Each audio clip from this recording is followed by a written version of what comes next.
Hello, I'm doing a movie review, and the movie I want to review is Damien, Omen II. Now, Omen II came out in 1978, and this, of course, is the sequel to the 1976 horror classic, The Omen. Now, Omen II, I think, is a decent sequel. I don't think the movie is great by any means, but I do think it's a decent film, and I do think this movie has a lot going for it, but honestly, my biggest problem with this movie is just missed opportunities. I feel like there's a lot of good stuff in this movie that's kind of wasted, or it's not so much that it's wasted, it's just there are certain things that this movie touches on that I wish the movie would have explored more. Now, originally, filmmaker Mike Hodges, who previously directed movies like Get Carter, and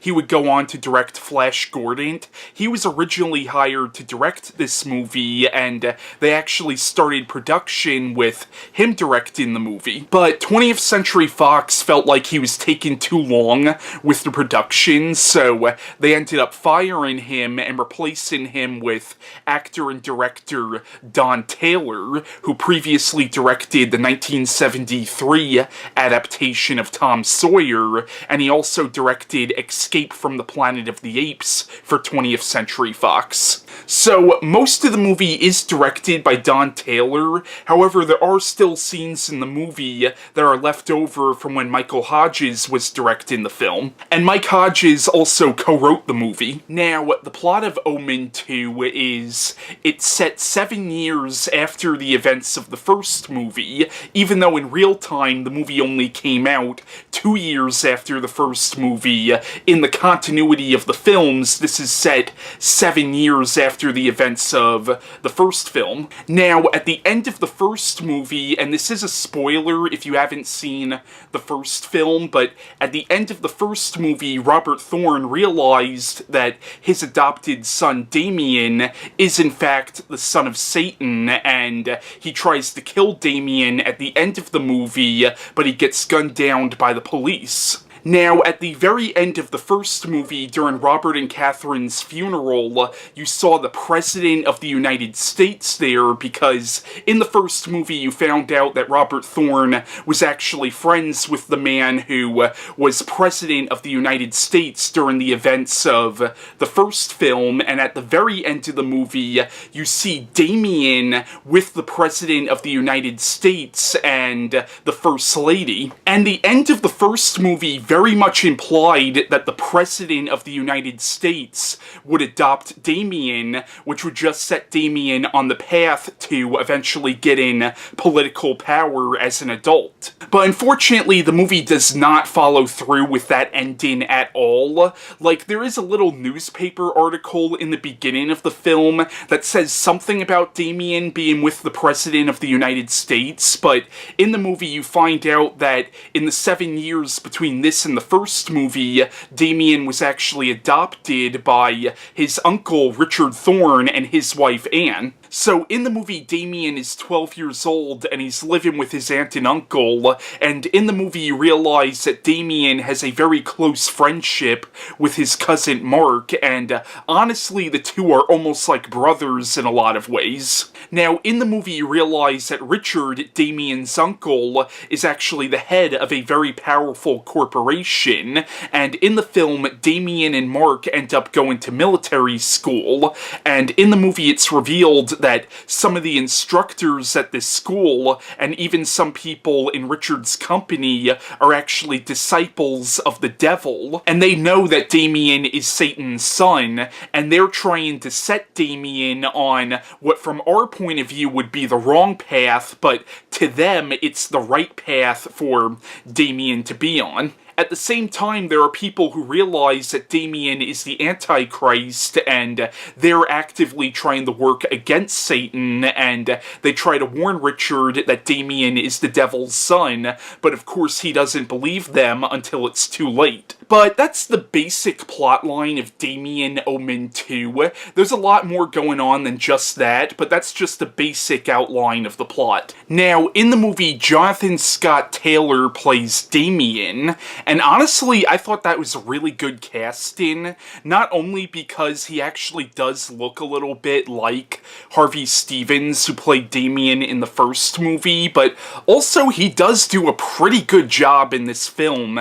as this character, because he's both creepy, but also kind of sympathetic as well. In the movie, William Holton plays the character of Richard Thorn, who of course is Damien's uncle, and he does a decent job in this movie. However, unfortunately, I felt like his character was just too much of a repeat of the Robert Thorne character from the first movie, but that's not really the actor's fault, it's more so the fault of the filmmakers.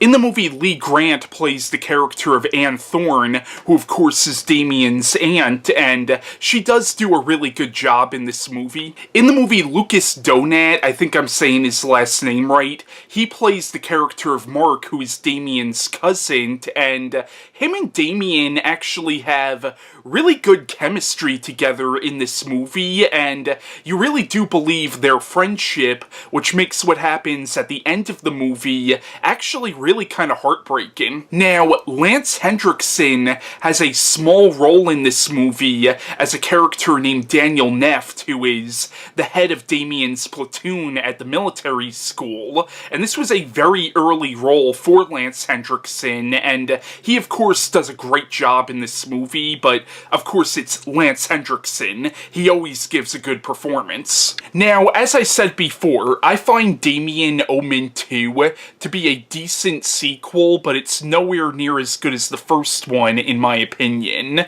Now, I will say I think the good far outweighs the bad in this movie, but there are some flaws to this movie, but once again, I would say the good does outweigh the bad. Now, one thing I do really like about this film is honestly the characterization of Damien in this movie, because in the beginning of the film, Damien is a far more three-dimensional character than you might be thinking. Like, he's not really an evil kid. Yes, he's a little cocky, and there is something kind of creepy about him. At the same time, though, he's not a bad kid. And when he finds out that he's the Antichrist, he's horrified in the beginning, and he even cries out, "Why me?" My issue with the movie, though, is he ends up accepting his role as the Antichrist a little too quickly, in my opinion. Granted, I don't know if stuff was maybe cut out of the movie, but honestly, what I think would have worked better, storytelling-wise, is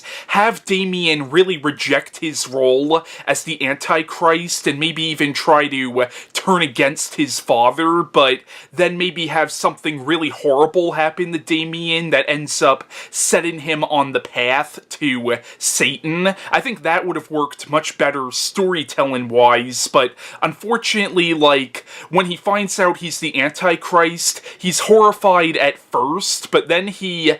ends up accepting his role, in my opinion, too quickly. Now, in the movie, you see Damien develop a bit of a relationship with the character of Daniel Neft, the Lance Hendrickson character, and honestly, I wish the movie would have explored their relationship a little bit more, especially because you find out, like, they're both orphans, and I would have liked to have seen more scenes with these two characters. And also, you find out that Lance Hendrickson's character in this movie is secretly a Satanist, and I would have liked to have found out what caused him to want to become a Satanist, and maybe it had something to do with his parents dying or something. But unfortunately, the movie really doesn't explore any of that, but then again, I'm not sure if maybe stuff was cut out of the movie, because honestly, it does kind of feel like stuff was cut from this movie. But once again, I would say in general, this is a really good movie. It has a really good story. There are just certain aspects of the story that I wish the film would have explored more.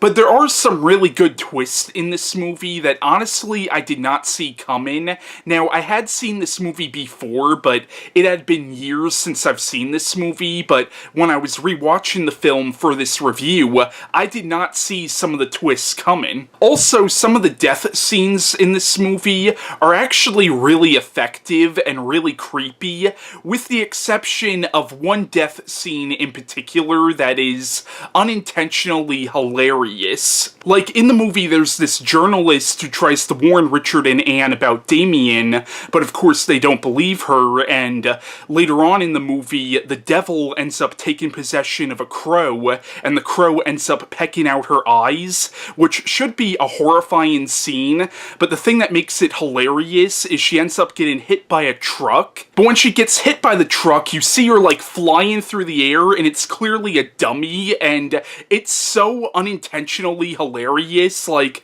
she just gets hit by the truck and goes, "Ah!"